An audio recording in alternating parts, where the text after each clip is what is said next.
Oh, sorry, I didn't see you there. Welcome to the Off the Rails Sports Podcast. This is the Masters preview. It's just looking for my ball. My playing partner kicked it in there. I would never hit it in there. I saw a meme the other day, and it said somebody trying to find water on Mars, and they showed me hitting a T-ball. Let me tell you, I'm better than a divining rod when it comes to trying to figure out where water is. I'm like a magnet to it. But if you could, real quick, hit that like and subscribe button. It means a lot to us. And we're going to go over what's going on this week. The biggest week in golf, probably. I think the U.S. Open's a little bigger tournament, but Masters, there's nothing like it. Course is immaculate. The patrons are just amazing. And the golf is splendid. It is literally the first major of the year, and there's no better way to start off a major than with the Masters. Seems like we're rolling in. Scottie Scheffler is obviously the chalk favorite. It's plus 460 in most of the books. He's won 2 out of the last 3. He's trying to become the first guy to go back-to-back since Tiger Woods. I got to be honest, he is a machine, but I worry about him. I'm not picking him to win this week, mostly because he hasn't won this year, and I still think there's something weird going on from that quote-unquote injury in December. He just doesn't seem like the same golfer. Yeah, I know he really came around at Houston, but he had that third round that was kind of a clunker. He had a great second round and fourth round. Is this putter going to be hot? Look, if his putter is above average, everybody's playing for second place. But honestly, at plus 460, do you really want that? I mean, to me, no, that's a non-starter. And look, like I always talk about, you can get the best odds in the world, but you got to cash the ticket. At some point, you got to cash it. So maybe there's people out there, maybe it bumps up to 5-1. I doubt it. He's going to be the heavy chalk favorite. I imagine by tee time on Thursday, he's probably going to be down to plus 350, which there's just no way, man. You can get guys for the top 10 who are better than that. All right, the second choice at plus 650 is Rory McIlroy. He is literally the best golfer in the world. He is playing lights out, Players Championship, Pebble Beach. He seems to kind of figured out a couple things. He's simpatico, let's call it that, right? But this is just a course that doesn't fit him. Even after he won the Players Championship, he was still talking about when he choked. And I hate to say it because he's so talented. I hate to use that word choke. But he missed a great opportunity in 2011. And I still remember that tee shot where he was leading in the back 9 on the 10th hole. And he literally was in somebody's yard. And I remember it. I'll never forget it. I was like, I didn't even know they had houses around Augusta. I had never seen that before. I don't know if that's, some chairman or whatever it is, but it was amazing. This course just doesn't fit him. I hope he wins. He's literally my favorite tour player right now, but no, I can't go there. I'm looking at somebody like Colin Morikawa, and I know he had the meltdown at the Valspar, and he lost to Victor Hovland, who literally came out of nowhere. It's like the ending of Usual Suspects, like, whoa, that's Kaiser Soze? What the heck? Where did that come from? Colin Morikawa, top 5, tee to green. Actually, I think he's number 1.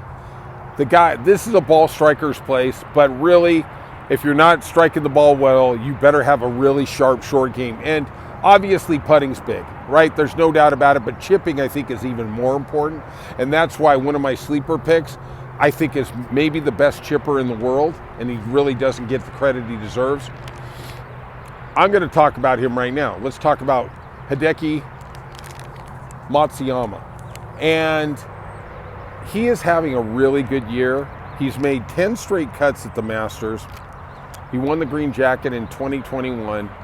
He's a phenomenal golfer. He sprays it a lot off the tee. That really hurts him in a place like the U.S. Open. But in a place like this where you can get away with errant tee shots, his expertise really is around the green. I like him as a sleeper pick. He's anywhere between 30 to 40 to 1. The guy's got the game. He knows how to play. He's made a lot of cuts this year. Really, really amazing. Let me talk about the live guys. I watched the tournament in Miami, and let me just tell, the Live Tour, spent some money on gardening because the rough looked like crap.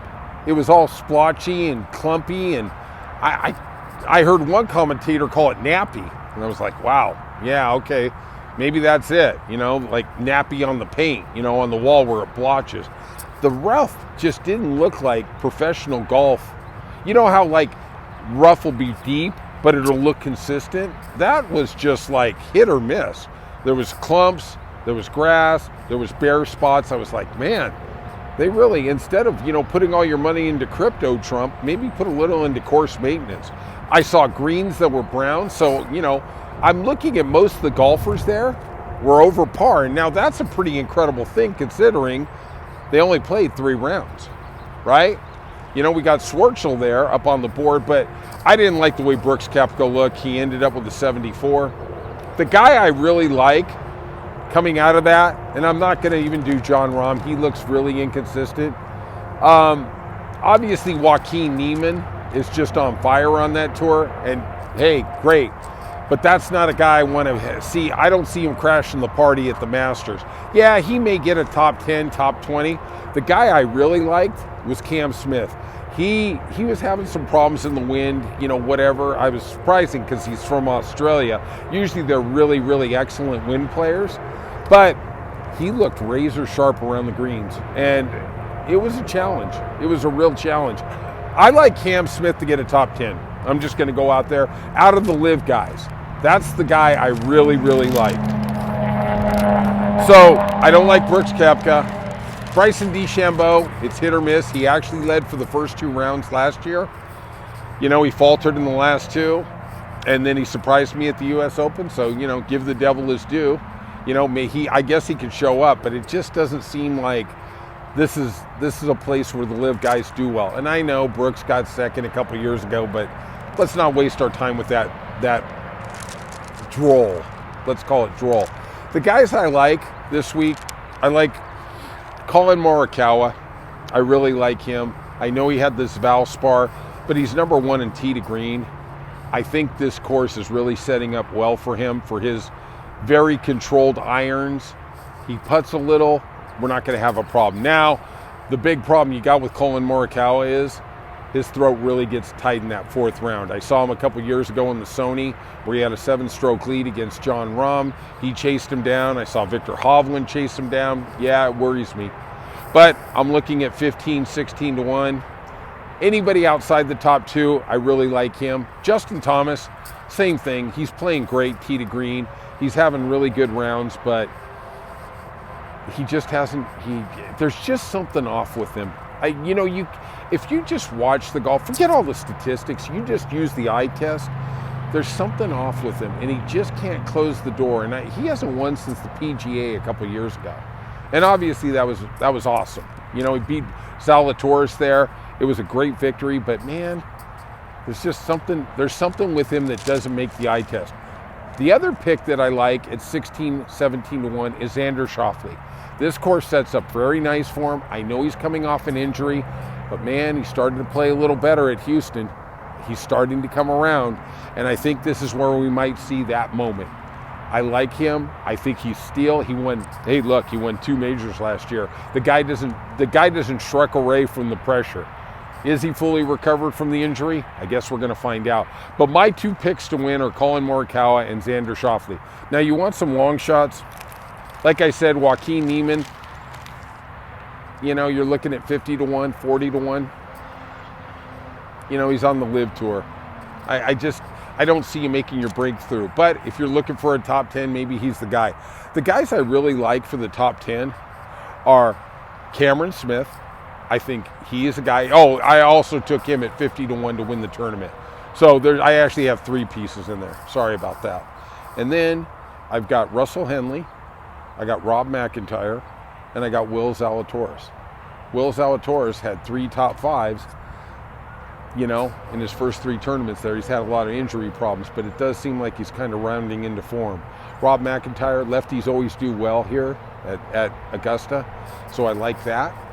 And Russell Henley, honestly, that guy's having literally the most underrated season. I mean, you could talk about Daniel Berger, you could talk about him. They're both right up there. I think it's a little too much for Daniel Berger. I don't think he's good enough on the greens.